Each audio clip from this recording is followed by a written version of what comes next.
পাসপোর্টের আবেদন তো আপনারা অনেক দেখেছেন, কিন্তু যে সকল ব্যক্তিদের নামে পুলিশ কেস আছে তাদের পাসপোর্ট কিভাবে আবেদন করতে হয় আমি কিন্তু এই ভিডিওতে স্পষ্ট স্টেপ বাই স্টেপ দেখাবো।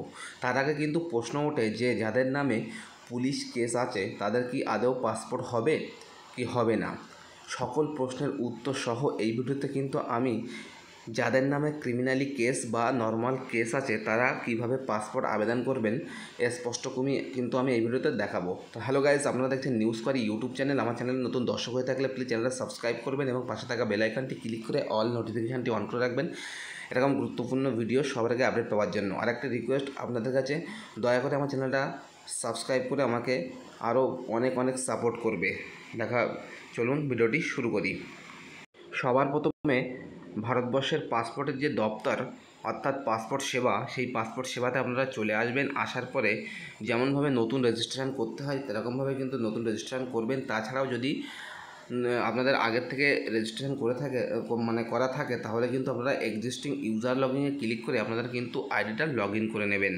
লগ ইন করা হয়ে যাওয়ার পরে আপনাদের সামনে কিন্তু এরকম একটি পেজ ওপেন হবে এবং এখান থেকে যে অপশানটা অটোমেটিক্যালি সিলেক্ট হয়ে আছে অর্থাৎ apply for fresh passport reissue passport, এখানে আপনারা ক্লিক করবেন। তো ক্লিক করার পরপরই কিন্তু আপনাদের সামনে এরকম একটি ইন্টারফেস শো করবে। এখান থেকে আপনারা কী করবেন, এখান থেকে click here to fill the application form, এখানে কিন্তু আপনারা ক্লিক করবেন। তো ক্লিক করার পর আপনাদের সামনে কিন্তু ফর্মটা খুলে যাবে। যেহেতু আমার যে আইডিটা আমি লগ ইন করলাম এই আইডিতে 5টা অ্যাকাউন্ট ওপেন হয়ে গেছে। একটা নর্মাল অ্যাকাউন্ট ক্রিয়েট করলে তাতে কিন্তু 5টা অ্যাপ্লিকেশন করা যায়, আমার কিন্তু 5টা হয়ে গেছে, সেই কারণে আমার এরকম দেখাচ্ছে। তো আপনারা কী করবেন চলুন দেখিয়ে দিই। অ্যাপ্লিকেশন ফর্মটা ওপেন হওয়ার পর আপনাদের সামনে কিন্তু এরকম একটি ইন্টারফেস শো করবে, যেখান থেকে কিন্তু আপনাদের বলা হচ্ছে যে আপনি কি অ্যাপ্লাই করতে চান, নতুন পাসপোর্ট না রিইস্যু। তো আমি কিন্তু নতুন পাসপোর্ট, তাই আমি নতুন কিন্তু টিক করেছি। তারপরে আমি নর্মালভাবে করবো না তৎকালে করবো, আমি কিন্তু নর্মালে করবো। নর্মালে খরচ 1,500 টাকা, তৎকালে খরচ কিন্তু 2,000 টাকা, এটা কিন্তু মাথায় রাখবেন। তারপরে কিন্তু এখান থেকে 2,000 মানে 3,000 টাকা। তারপরে বুকলেট টাইপ কি, আমি কত পেজের বই নেব, 36 পেজ না 60 পেজ, আমি কিন্তু 36 পেজ নিয়েছি। তো এখান থেকে কিন্তু আপনারা নেক্সট করবেন। তারপরে আপনাদের সামনে এরকম একটি ইন্টারফেস শো করবে, যেখানে কিন্তু আপনাদের বলা হচ্ছে গিভেন নেম। তো এখানে কিন্তু আপনারা আপনাদের যে নামের প্রথম নাম সেটা দেবেন। যদি প্রথম নাম এবং মিডিল নাম এবং মানে first name middle name last name থেকে থাকে, তাহলে কিন্তু এই বক্সে কিন্তু আপনারা ফার্স্ট নেম মিডিল নেম দুটো একসাথে দেবেন আর লাস্ট নেমটা কিন্তু এই ঘরে দেবেন। এটা কিন্তু মাথায় রাখবেন। আর যাদের ফার্স্ট নেম আর লাস্ট নেম আছে তারা কিন্তু ওপরের ঘরে ফার্স্ট নেম, নিচের ঘরে লাস্ট নেম দেবেন। তারপরে আপনি ছেলে নামে সেটি কিন্তু সিলেক্ট করে নেবেন। তারপরে আপনি কি নাম, আপনার কি অন্য কোনো নাম আছে, যদি থেকে থাকে তাহলে ইয়েস, না হলে নো। আপনি কি নাম পরিবর্তন করতে চান, যদি করতে চান তাহলে ইয়েস, না হলে কিন্তু নো। তারপরে এখানে কিন্তু আপনারা ডেট অফ বার্থটা বসিয়ে নেবেন। ঠিক আছে, সঠিক ডেট অফ বার্থটা কিন্তু আপনারা অবশ্যই বসাবেন। আর যারা হাইয়েস্ট কোয়ালিফিকেশানে মানে অ্যাপ্লাই করছো তারা কিন্তু সবসময় অ্যাডমিট কার্ড অনুযায়ী বয়সটা দেবে। ঠিক আছে, তারপরে কিন্তু এখান থেকে আপনার place of birth out of India, আপনাকে জন্ম ভারতবর্ষের বাইরে যদি হয়ে থাকে তাহলে ইয়েস, নাহলে কিন্তু নো করবেন। তারপরে আপনি কোন রাজ্যে আপনার কোথায় জন্মগ্রহণ করেছেন। তো এটা কিন্তু আপনারা অবশ্যই যেখানে জন্মগ্রহণ করেছিলেন, ধরুন আপনি এক জায়গায় জন্মগ্রহণ করেছেন কিন্তু বর্তমান থাকেন অন্য অ্যাড্রেসে, সেক্ষেত্রে কিন্তু সেই অ্যাড্রেসের ঠিকানা দেবেন না। আপনি যেখানে জন্মগ্রহণ করেছিলেন সেই জায়গাটার নাম কিন্তু এখানে উল্লেখ করবেন। যদি নার্সিংহোম হয়ে থাকে তাহলে নার্সিংহোম, যদি বাড়ি হয়ে থাকে তাহলে গ্রামের নাম দিয়ে দেবেন। তারপরে এখান থেকে ওই যে জন্মস্থানটা কোথায় অবস্থিত, কোন রাজ্যে, সেটি কিন্তু সিলেক্ট করবেন এবং ডিস্ট্রিক্টটা মানে ওই রাজ্যের কোন ডিস্ট্রিক্টে সেটি কিন্তু সিলেক্ট করবেন। আপনি যদি ম্যারিড হয়ে থাকেন তাহলে কিন্তু এখানে ম্যারিড করবেন, নাহলে কিন্তু সিঙ্গেল করবেন। তারপরে আপনার কিন্তু এখানে সিটিজেনশিপ অফ ইন্ডিয়া, এটা কিন্তু বার্থ হিসেবে আপনি কিন্তু এখানে মানে ভারতীয় বংশভূত আর কি। তারপরে কিন্তু আপনাদের প্যান কার্ড নাম্বারটা এখানে দেবেন, এখানে কিন্তু ভোটার কার্ড নাম্বারটা দেবেন। আপনি আপনার কাজ কী, আপনি পেশাগত মানে কাজ কী করেন সেটি কিন্তু সিলেক্ট করে নেবেন। তারপরে কিন্তু এখান থেকে আপনার বাবা বা মা কেউ একজন কি গভর্নমেন্ট সার্ভেন্ট, যদি হয়ে থাকে ইয়েস, নাহলে কিন্তু নো করবেন। তারপরে আপনার কোয়ালিফিকেশন কী আছে সেটি কিন্তু সিলেক্ট করবেন। তো সবসময় মনে রাখবেন 10+ হয়ে থাকলে কিন্তু এখানে ইয়েস থাকবে, নন ইসিআরটা কিন্তু ইয়েস থাকবে। আর যদি আপনার মানে 7 পাস বা 8 পাস হয়ে থাকে তাহলে কিন্তু আপনাদের এই অটোমেটিক্যালি কিন্তু এই নো ঘরে কিন্তু টিকটা চলে আসবে। এটি কিন্তু অবশ্যই মাথায় রাখবেন, নন ইসিআর আর ইসিআর ক্যাটাগরি। ঠিক আছে, এটিতে কিন্তু আপনারা অনেকে ভুল করেন। তো এখানে কিন্তু যেহেতু আমি গ্র্যাজুয়েশন দিয়েছি সেক্ষেত্রে কিন্তু অটোমেটিক্যালি ইয়েস হয়ে আছে, তো আমি ইয়েসে থাকতে দেবো। তারপরে ভিজিবল মার্ক যদি দিতে চান তাহলে দেবেন, নাহলে কিন্তু দেওয়ার দরকার নেই, ম্যান্ডেটারি নয়। তারপরে কিন্তু এখানে আধার কার্ডটা অবশ্যই দেবেন, এটা কিন্তু ম্যান্ডেটারি। তারপরে নিচের দিকে আসবেন, নিচের দিকে আসার পরে এখান থেকে কিন্তু আপনারা টিক চিহ্ন দেবেন। টিক চিহ্ন দেওয়ার পরে ইয়েস করবেন। ইয়েস করার পরে কিন্তু আপনারা সবার প্রথমে যে কাজটি করবেন সেটি সেভ মাই ডিটেলস, সেটি কিন্তু আপনারা সেভ করে নেবেন। তাহলে কী হবে, আপনারা যদি ফর্ম ফিল আপটা অর্ধেক করেছেন এবং বাদবাকিটা পরে পূরণ করবেন, সেক্ষেত্রে কিন্তু আপনারা সেই জায়গা থেকে আবার পাবেন, নাহলে কিন্তু আপনার প্রথম থেকে আবার ফিল আপ করতে হবে। তারপরে সেভ আর নেক্সট করার পরে আপনারা কিন্তু সেভ করার পরে কিন্তু আপনারা কী করবেন, এখান থেকে কিন্তু নেক্সট অপশানে ক্লিক করবেন। তারপরে আপনাদের সামনে এরকম একটি ইন্টারফেস শো করবে, যেখানে কিন্তু আপনাদের বাবার নাম একই রকমভাবে যদি ফার্স্ট নেম মিডিল নেম থেকে থাকে তাহলে এই ঘরে, আর যদি শুধু ফার্স্ট নেম তাহলে এই ঘরে, এবং লাস্ট নেম কিন্তু এই ঘরে দেবেন। মায়ের নামটা একই রকমভাবে কিন্তু বসিয়ে দেবেন। আপনার লিগ্যাল গার্জিয়ান কী আছে, মা না বাবা, তার কিন্তু নামটা লিখে দেবেন। আর আপনি যদি বিবাহিত হয়ে থাকেন তাহলে স্ত্রী বা স্বামীর নাম এখানে বসাবেন, তার টাইটেলটা কিন্তু এখানে বসাবেন। তারপরে কিন্তু সেভ মাই ডিটেলসে ক্লিক করে নেক্সট অপশানে কিন্তু ক্লিক করবেন। তারপরে আবারও কিন্তু এরকম একটি ইন্টারফেস শো করবে, যেখানে কিন্তু আপনাদের বলা হচ্ছে এই জায়গাটায় কিন্তু আপনাদের এটা কিন্তু অবশ্যই নো থাকবে, এবং এখান থেকে কিন্তু আপনারা আপনাদের এই ঘরটায় যে অ্যাড্রেসটা বসাবেন সেই অ্যাড্রেসটা কিন্তু পাসপোর্টে প্রিন্ট আউট হয়ে আসবে। আর এখানে কিন্তু আপনাদের গ্রামের নামটা লিখবেন বা শহর বা টাউনের নামটা লিখবেন। এখানে কিন্তু মানে রাজ্যের নাম লিখবেন, এখানে কিন্তু ডিস্ট্রিক্টের নাম লিখবেন, এখানে পুলিশ স্টেশনের নাম লিখবেন, এখানে পিনকোড লিখবেন, এখানে কিন্তু মোবাইল নাম্বার দেবেন। তারপরে নিচের দিকে আসবেন। নিচের দিকে আসার পর কিন্তু আপনারা পাসপোর্ট আপনাদের যে ইমেল আইডি, সেই ইমেল আইডিটা কিন্তু এখানে বসিয়ে দেবেন। যদি প্রেজেন্ট অ্যাড্রেস অ্যাভেলেবেল হয়ে থাকে তাহলে কিন্তু ইয়েস করবেন। তারপরে কিন্তু অটোমেটিক্যালি এই অপশানটা চলে আসবে, এবং এখানে কিন্তু আছে প্রেজেন্ট অ্যাড্রেস, পারমানেন্ট অ্যাড্রেস যদি ইয়েস হয়ে থাকে তাহলে কিন্তু এই টিক অপশানে ইয়েস অপশানে ক্লিক করবেন। ক্লিক করার পর এখানে কিন্তু সেভ মাই ডিটেলসে ক্লিক করবেন। তারপরে কিন্তু নেক্সট অপশানে ক্লিক করবেন। আপনাদের সামনে এরকম একটি পপ আপ শো হবে, এখানে কিন্তু আপনারা ওকে করে দেবেন। আরও কিন্তু একটি পপ আপ শো হবে, সেটাও কিন্তু আপনারা ওকে করবেন। তারপরে কিন্তু আপনাদের সামনে এরকম একটি ইন্টারফেস শো করবে, যেখানে কিন্তু আপনাদের একটি এমার্জেন্সি কন্ট্যাক্টের মানে ডিটেলস দিতে বলছে। তো এখানে কিন্তু আপনারা যদি বিবাহিত হয়ে থাকেন তাহলে স্বামী বা স্ত্রীর নাম এবং ঠিকানাটা পুরোটা লিখবেন। এখানে কিন্তু মোবাইল নাম্বারটি বসিয়ে দেবেন, অল্টারনেট মোবাইল নাম্বার। তারপরে কিন্তু এখান থেকে আপনারা কী করবেন, সেভ মাই ডিটেলসে ক্লিক করবেন। তারপরে কিন্তু নেক্সট অপশানে ক্লিক করবেন। আর যদি আপনারা বিবাহিত না হয়ে থাকেন তাহলে কিন্তু এখানে আপনারা বাবার নাম বা মায়ের নাম দিতেই পারেন। তারপরে কিন্তু আপনাদের সামনে এরকম একটি ইন্টারফেস শো করবে, এবং এখান থেকে প্রথমে বলা হচ্ছে এখানে কিন্তু অটোমেটিক্যালি নো থাকবে। তারপরে এখান থেকে বলা হচ্ছে যে আপনি কি আগে কোনো পাসপোর্ট বা অফিসিয়াল পাসপোর্ট বা ডিপ্লোম্যাটিক পাসপোর্ট আছে কি নেই, তাহলে কিন্তু আমরা এখানে যদি থাকে তাহলে কিন্তু ডিটেলস অ্যাভেলেবেল করবেন, নাহলে কিন্তু ডিটেলস নট অ্যাভেলেবেল করবেন। তারপরে কিন্তু এখান থেকে আপনারা কী করবেন, দ্বিতীয়টা লেখা আছে যে আপনি আগে কোনোবার পাসপোর্ট অ্যাপ্লাই করেছিলেন কিন্তু পাসপোর্ট কোনো রকমভাবে ইস্যু হয়নি, যে ফাইল নাম্বার আছে, তাহলে কিন্তু আপনারা এখানে ইয়েস করবেন। যেহেতু আমি ইয়েস করেছি, এই ব্যক্তি কিন্তু আগে একবার অ্যাপ্লাই করেছিল, শুধুমাত্র পুলিশ কেস আছে এবং অন্যভাবে নর্মালভাবে অ্যাপ্লাই করছিল বলে তারটা কিন্তু ক্লোজ করতে হয়েছে। এবার কিন্তু এখান থেকে ফাইল নাম্বারটা বসিয়ে দেবেন, এবং কোন ডেটে অ্যাপ্লাই করেছিলেন অ্যাপ্লাই ডেটটা কিন্তু লিখবেন, কোন অফিসে করেছিলেন সেটি কিন্তু লিখবেন। তারপরে কিন্তু সেভ মাই ডিটেলসকে ক্লিক করে আপনারা কিন্তু নেক্সট অপশানে ক্লিক করবেন। কিন্তু আপনাদের সামনে এরকম ইন্টারফেস শো করবে। এটাই কিন্তু আপনাদের মূল কাজ, যারা ক্রিমিনালি কেসে জড়িত আছো বা পুলিশ কেসে জড়িত আছো। এখানে কিন্তু লেখাই আছে, দেখতে পাচ্ছেন, provide the following details if there any criminal proceeding pending against the applicant. এখানে কিন্তু লেখাই আছে। এখানে কিন্তু চার ধরনের কেসের কথা বলা হয়েছে, একটা, দুটো, এখানে কিন্তু দেখতে পাচ্ছেন যে তিনটে, চারটে, এই চার ধরনের কিন্তু কেসের কথা বলা হয়েছে। তো আমি যেহেতু প্রথমটা কিন্তু নো করেছি, সেকেন্ডটা কিন্তু ইয়েস করেছি, যেহেতু আমার কেসটা বা যে ব্যক্তির আমি অ্যাপ্লাই করছি সেই ব্যক্তির কেসটা কিন্তু নর্মাল কেস, মানে নর্মাল কেসের জন্য অ্যাপ্লাই করে, মানে নর্মাল কেসের জন্য এই দ্বিতীয় অপশানটা, এবং এই ব্যক্তি যে মানে পুলিশ কাস্টাডিতে ছিল কিন্তু কোর্টে জামিন কোনো উকিলের সাহায্যে জামিন নিয়েছে, সেক্ষেত্রে কিন্তু দ্বিতীয় নম্বরটা আপনাদের অ্যাভেলেবেল।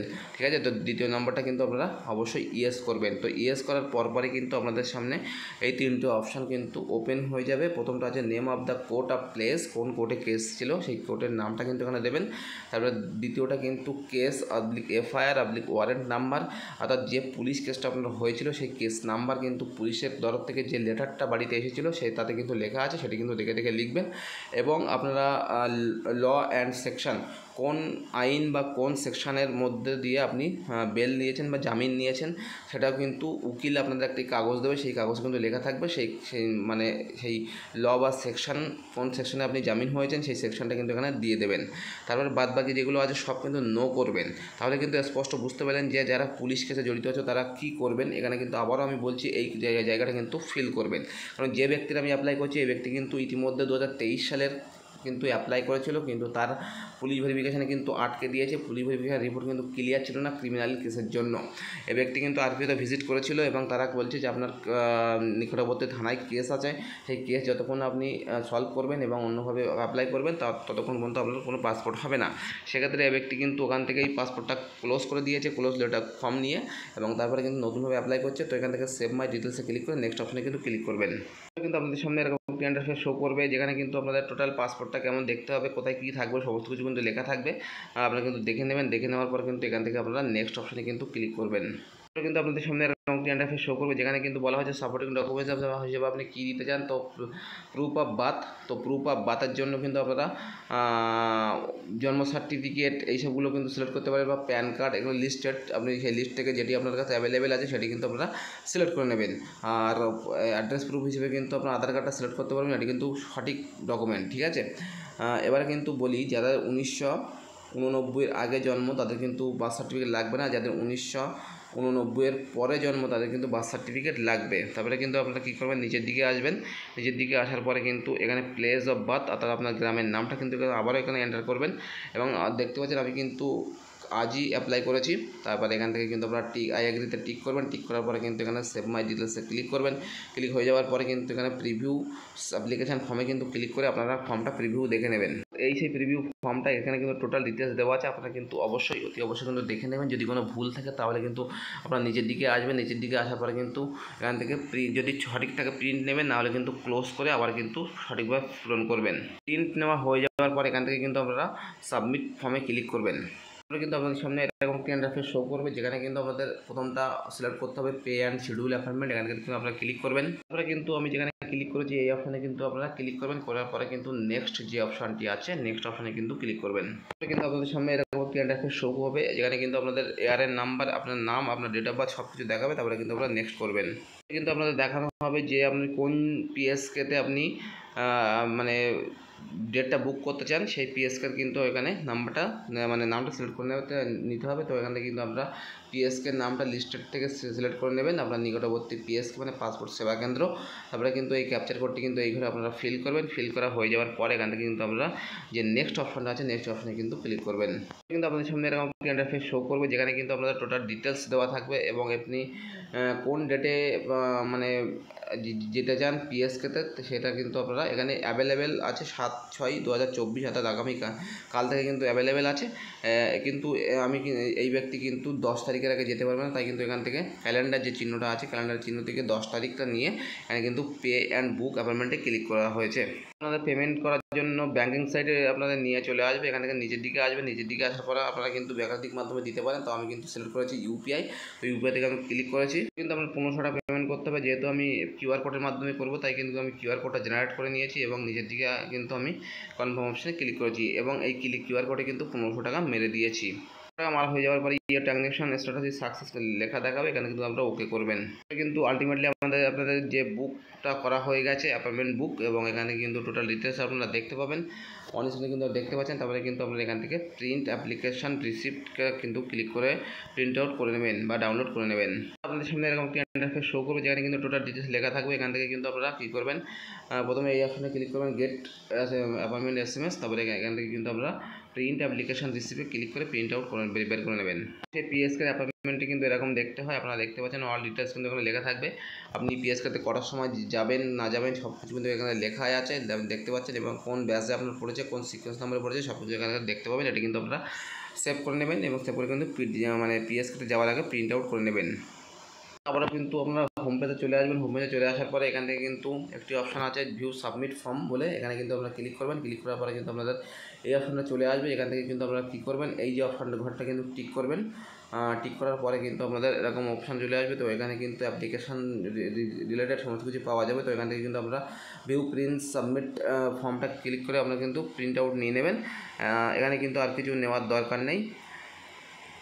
তারপরে কিন্তু এখান থেকে কী করবেন, এখান থেকে আপনারা ডাইরেক্ট রিসিপে চলে আসবেন। রিসিপে চলে আসার পরে কিন্তু এখানে পেমেন্ট রিসিপ্ট ডাউনলোড করতে পারবেন। আপনারা কিন্তু পেমেন্ট রিসিপ্টটা ডাউনলোড করে নেবেন। সব কিছু আপনাদের ডাউনলোড হয়ে যাওয়ার পর এবং আপনার প্রিন্ট আউট বের করার পর আর একটা জিনিস কিন্তু আপনারা করতে পারেন, যাদের পুলিশ কেস আছে পাসপোর্ট সেবা কেন্দ্রের অফিসিয়াল ওয়েবসাইটে কিন্তু আপনারা চলে আসবেন। চলে আসার পরে কিন্তু নিচের দিকে আসবেন। নিচের দিকে আসার পরে একটি অপশান আপনারা পেয়ে যান, ফর্ম অ্যান্ড অ্যাফিডেভিট। এখানে কিন্তু আপনারা ক্লিক করবেন। ক্লিক করার পরে কিন্তু এখান থেকে একটি অপশান আপনারা পেয়ে যাবেন, undertaking as per GRS 360E। এখানে কিন্তু আপনারা ক্লিক করবেন। ক্লিক করার পরে কিন্তু আপনাদের নতুন একটি ইন্টারফেস শো করবে এবং এখান থেকে কিন্তু দেখতে পাচ্ছেন আন্ডারটেকিং। এই আন্ডারটেকিংটা কিন্তু আপনাদের মানে প্রিন্ট আউট নিয়ে এই টোটাল আন্ডারটেকিংটা কিন্তু আপনাদের ফর্ম ফিল আপ করতে হবে। যে মানে যেখানে যা লেখার দরকার লিখতে হবে। লেখার পরে কিন্তু নিচের দিকে আসবেন। নিচের দিকে আসার পরে এখানে কিন্তু আপনারা আপনাদের যেমন নামে যে কেস হয়েছিল সেই কেস ডিটেলসটা কিন্তু এখানে লিখবেন। লেখার পরে কিন্তু আপনারা নিচের দিকে আসবেন। নিচের দিকে আসার পরে কিন্তু এখানে এই জায়গাটা আপনারা সিগনেচার করবেন। এখানে আপনারা নাম লিখবেন। এখানে কিন্তু আপনাদের মোবাইল নাম্বারটা লিখবেন। এখানে কোন ডেটে সেই ডেটটি লিখবেন এবং এখানে কিন্তু প্লেস বা জায়গার নাম বা গ্রামের নামটা লিখবেন। লেখার পরে এই ফর্মটা প্লাস যে ফর্মগুলো আপনি ডাউনলোড ফিল আপ করলেন অনলাইনে, সেই ফর্মগুলো প্লাস আপনার অল ডকুমেন্টস নিয়ে নিকটবর্তী যে PSKতে আপনি অ্যাপয়েন্টমেন্ট বুক করেছেন সেই PSKতে যাবেন। গেলে কিন্তু আপনাদের যে মানে সমস্ত প্রক্রিয়া বা কাজকর্ম কিন্তু করা হয়ে যাবে। হয়ে যাওয়ার পর আপনাদের মানে ফটো সিগনেচার নিয়ে কিন্তু আপনাদের চলে আসতে হবে এবং নির্দিষ্ট টাইমে কিন্তু আপনাদের নিকটবর্তী যে DIB অফিস আছে, DIB অফিসে কিন্তু আপনাদের ডাকা হবে। সেখানে কিন্তু অল ডকুমেন্টস নিয়ে যাবেন, এক কপি জেরক্স সেটও নিয়ে যাবেন। নিয়ে যাওয়ার পরে কিন্তু আপনাদের ভেরিফিকেশান হবে। ভেরিফিকেশান হয়ে যাওয়ার পরে এবং তখনও কিন্তু আন্ডারটেকিংটা দেখাবেন। দেখানোর পরে তারা বুঝতে পারবেন যে আন্ডারটেকিং করছে এবং আপনাদের কিন্তু ওই সেই মতোভাবে কিন্তু পাসপোর্টটা তৈরি হয়ে যাবে। তাহলে কিন্তু আপনারা স্পষ্ট বুঝতে পারলেন যাদের নামে পুলিশ কেস আছে, নর্মাল পুলিশ কেস আছে, তারা কিন্তু পাসপোর্ট অ্যাপ্লাই করতে পারবেন এবং তাদের কিন্তু পাসপোর্টটা হবে, কিন্তু একটু অন্য পদ্ধতিতে হবে। অন্য পদ্ধতিভাবে ফিল আপ করতে হবে। আপনাদের নর্মাল সচরাচরভাবে বা সাধারণভাবে ফিল আপ করলে কিন্তু আপনাদের রিজেকশান দেবে বা RP অফিসে কিন্তু ডাকা হবে যে এবং আপনাদের কিন্তু সেখানে যেতে হবে। আর একটা কথা বলে রাখি, এখন কিন্তু অ্যাপয়েন্টমেন্টের খুবই ক্রাইসিস। তো যারা মানে অ্যাপয়েন্টমেন্ট এমার্জেন্সি বুক করতে চান, ধরুন আর কালকে অ্যাপয়েন্টমেন্ট আছে, আজকে বলছেন আমার অ্যাপয়েন্টমেন্ট দরকার, তো কালকেই করে দেওয়া হবে। তার জন্য কিন্তু স্ক্রিনে যে নাম্বারটা আমি লিখছি এই নাম্বারে কিন্তু আপনারা কন্ট্যাক্ট করতে পারেন, হোয়াটসঅ্যাপ বা কল করতে পারেন। করে কিন্তু আপনারা আপনাদের পাসপোর্টের যে অ্যাপয়েন্টমেন্টটা বুকটা করতে পারেন এবং পাসপোর্ট অ্যাপয়েন্টমেন্ট বুক হয়ে যাওয়ার পরে খুব অল্প টাকা কিন্তু ধার্য করা হয়, যার বিনিময়ে কিন্তু পাসপোর্ট অ্যাপয়েন্টমেন্টটা বুক করে দেওয়া হবে গুরুত্বপূর্ণ বা দায়িত্ব সহকারে।